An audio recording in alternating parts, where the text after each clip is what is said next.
આ દેશ અને રાજ્યની અંદર ખનીજ માફિયાઓ એટલી હદે હવે બેફામ બન્યા છે કે આપણી કલ્પના પણ હવે ત્યાં સુધી પહોંચી શકે એમ નથી. એમને કોઈનો ડર નથી, કોઈ ખોફ નથી, અને કદાચ એમને ખબર જ છે, એને હૈયા હામ હશે કે ભૂલથી કદાચ પકડાઈ ગયા તો પણ કંઈ થવાનું નથી. આ બેખોફ બનેલા માફિયાઓ સુરતમાં એક ઊભી ટ્રેનમાંથી સરકારી અનાજની ચોરી કરી રહ્યા હતા. નજીકના સ્થાનિકો જે છે આ દ્રશ્યોને જુએ છે, પોતાના કેમેરામાં કેદ કરે છે. પોલીસને પણ જાણ કરી અને આમ આદમી પાર્ટીના આગેવાનોને પણ જાણ કરી. આમ આદમી પાર્ટીના આગેવાનો તો ત્યાં પહોંચી ગયા, પરંતુ પોલીસ દ્વારા ઉડાવ જવાબ આપવામાં આવ્યા હોવાના આક્ષેપો થઈ રહ્યા છે. શું છે સમગ્ર વિગત જાણીએ અહેવાલમાં. જય હિન્દ, BSI TV ન્યૂઝ પર આપની સાથે હું છું નિધિ ગઢવી. આપણા દેશમાં અને રાજ્યમાં ગરીબો માટે જે સરકારી અનાજ આવે છે એની ગુણવત્તા વિશે તો આપ સૌ જાણો જ છો. એમાં મારે કંઈ વિશેષ કહેવાની જરૂર રહેતી નથી, અને કેટલાય મોટા અનાજ કૌભાંડો પણ સામે આવતા જ હોય છે, એટલે એમાં પણ કંઈ વિશેષ કહેવાનું રહેતું નથી. પણ આપણી કમનસીબી એ છે કે આ બધી મહત્વપૂર્ણ વાતો ક્યાંક ખોવાઈ જાય છે. સમાચાર પત્રોમાં કદાચ આ સમાચાર એક નાના એવા ખૂણા પૂરતા સીમિત રહી જાય છે, અથવા ટીવી મીડિયા કે સોશિયલ મીડિયામાં પણ કદાચ આની કોઈ વિશેષ નોંધ નથી લેવાતી, કારણ કે લોકોને આ જોવામાં રસ જ નથી. કોણ ક્યાં ઝઘડી રહ્યું છે, કોણ ક્યાં કોની સાથે માથાકૂટ કરી રહ્યું છે, ક્યાં રાજકીય આગેવાન, સામાજિક આગેવાન, ફિલ્મી કલાકારો શું કરી રહ્યા છે, એ જ જોવા જાણવામાં લોકોને વધુ રસ છે. પણ ગરીબોના ભાગનું સરકારી અનાજ ખનીજ માફિયાઓ ચોરી જાય છે, તો આ બધું રેકેટ કેવી રીતે ચાલે છે, આની પાછળ કોણ છે, ગરીબોને એમનો હક કોણ અપાવડાવશે, એ જાણવામાં કોઈને કોઈ જ રસ નથી. સુરતમાં ઉત્તરાયણ નું જે રેલવે સ્ટેશન છે એની નજીક એક માલગાડી ઊભી હતી. આ ઉભેલી ગાડીની એક બોગીમાંથી માફિયાઓ બારોબાર અનાજની બોરીઓ ચોરી કરી રહ્યા હતા. આજુબાજુમાં જે સોસાયટી છે ત્યાંના રહીશો આ દ્રશ્યો જોઈ જાય છે, કારણ કે સદનસીબે આ ઘટના ઉત્તરાયણના દિવસે બની, જ્યારે બધા લોકો અગાસી પર પતંગો ઉડાવી રહ્યા હતા. એમણે આ દ્રશ્યો જોયું એટલે પોતાના મોબાઈલમાં સૌથી પહેલા તો એ વિડીયો ઉતારી લીધો. પછી રેલવે પોલીસને પણ જાણ કરવામાં આવી, આમ આદમી પાર્ટીના આગેવાનોને પણ જાણ કરી, પરંતુ તેમના દ્વારા એવો આક્ષેપ કરવામાં આવ્યો છે કે રેલવે પોલીસ દ્વારા ઉડાવ જવાબ આપવામાં આવ્યો. સૌથી પહેલા તો આમ આદમી પાર્ટીના આગેવાનોને સાંભળીએ, પછી આગળ વાત કરીએ. આ સામેની સોસાયટી એટલે કે સુરત શહેરમાં Uttarayan police station, Uttarayan railway સ્ટેશનનો જે વિસ્તાર છે એ ઉત્તરાયણ રેલવે સ્ટેશનથી બરાબર નજીકમાં સામે જે સોસાયટી છે, રેસિડન્ટ સોસાયટી, એમાં રહેતા લોકો આજે ઉત્તરાયણના દિવસે એમના ધાબા ઉપર પતંગ ચગાવતા હતા ફેમિલી સાથે. તો કોઈકનું ધ્યાન પડ્યું કે આજે ટ્રેન ઊભી છે, ટ્રેનમાં કોઈ દરવાજો તોડે છે, સીલ ખોલે છે અને એમાંથી માલ લે છે. એમણે વિડીયો ઉતાર્યો. અમારા કેપીભાઈને, અમારા બલ્લર સાહેબને, અશોકભાઈને બધાને જાણ કરી. અહીંયા સોસાયટીના જાગૃત લોકો પણ અહીંયા હાજર છે. એમણે અમને જાણ કરતા અમે તાત્કાલ પહોંચ્યા. અમારા સાથી મિત્ર પ્રફુલભાઈ રાછડિયા પણ અહીંયા આવ્યા છે.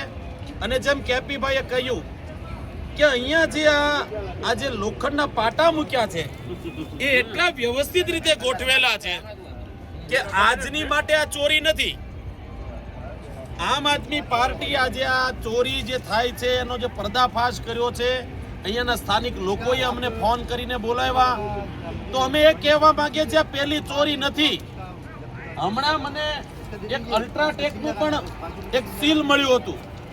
ભાઈ, આ તો રેલવે ટ્રેક છે, અહીંયા કેમ કોઈ સીલ હોવા જોઈએ? સીલ તો અહીંયા મારેલા હોય.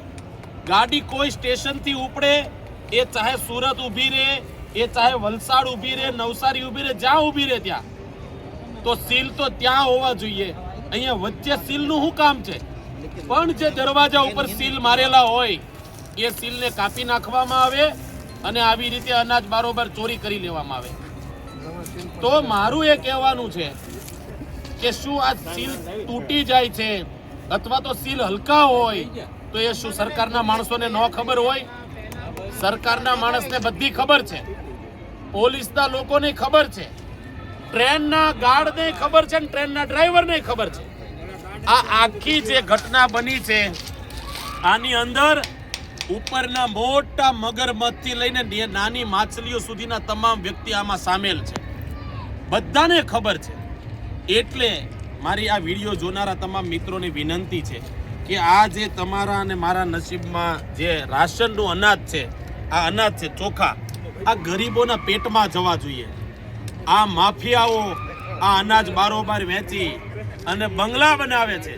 ભાજપના લોકો મોટા હાથી જેવા થઈ ગયા, પાડા જેવા થયા છે. જાગો મિત્રો, એ મારી વિનંતી છે. અમારા મિત્ર અશોકભાઈ બલર પણ છે. અશોકભાઈ એમને વાત રજૂ કરશે. અશોકભાઈ, આજે જ્યારે ઉત્તરાયણનો પર્વ છે, લોકો પોતાના ધાબા ઉપર આ પર્વ ઉજવી રહ્યા હતા પતંગ ચગાવીને, ત્યારે અમારા જાગૃત નાગરિકો, અમારા મિત્રો જે અહીંયા સામે જ રહે છે રાધેની અંદર, એનો બપોરે 1 વાગ્યા મારી ઉપર ફોન આવ્યો કે અશોકભાઈ તમે ક્યાં છો? મેં કીધું ઘેરે છો. એ કે સામે રેલવે ગાડી જે માલગાડી આવી છે તેની અંદરથી ચોખાના કટ્ટા 15 ચોખાના કટ્ટા અમે ભાળીએ એમ બહાર ફગાવે છે. અમે વિડીયો ઉતાર્યો છે. એટલે મેં એને કીધું કાંઈ નહીં, તમે વિડીયો ઉતારી લીધો છે, તમે ફટાફટ ત્યાં સ્થળ ઉપર જાઓ અને ગાડી ઊભી રહે અથવા ન ઊભી રહે તો તમે રોકો એને. અને ત્યાં અમે આવીએ છીએ. એટલે મેં ત્યાં તરત ત્યાંથી નીકળી અને અમારા પાર્ટીના દરેક મિત્રો રજનીભાઈ વાઘાણી, કેપીભાઈ પાનસુરિયા, પ્રફુલભાઈ, આ બધાને કોન્ટેક્ટ કરી અને બોલાવ્યા અને અહીંયા આવી અને પોલીસને પણ ફોન કર્યો. ત્યારે પોલીસે એવો જે જવાબ આપ્યો ને એ પણ સાંભળીને આપણને એમ થાય કે આ લોકો આપણી સેવા માટે છે કે આ લોકો જે લૂંટનારાઓ છે એની સેવા કરે છે. કારણ કે 139માં જ્યારે રેલવેને ફોન કર્યો એના જાગૃત નાગરિકોએ, તો જે આરપીએફના પોલીસ આવ્યા એણે એવું કીધું કે ભાઈ તમારે 139માં ક્યાં માટે ફોન કરવાનો હતો? તમારે મને કહેવાનું હતું ભાઈ, તમને ફોન કરીને જાણકારી આપીએ છીએ કે જેથી કરીને તમે સ્થળ ઉપર આવો અને આને પકડો. પરંતુ એણે એવું કીધું કે સ્ટેશને આવો તમે. તો જો સ્ટેશને એ લોકો જાય તો એની પહેલાં તો અહીંથી આ લોકો લઈને વયા જાય. એને કારણે આ જાગૃત નાગરિકોને કારણે આજે આ 15 કટ્ટા અહીંયા પકડાણા છે. અને અહીંયા આ પહેલી વખત નથી, અવારનવાર આ ઘટનાઓ અહીંયા ઘટે છે. કારણ કે અહીંયા આગળના ચોખા પણ પીડ્યા છે.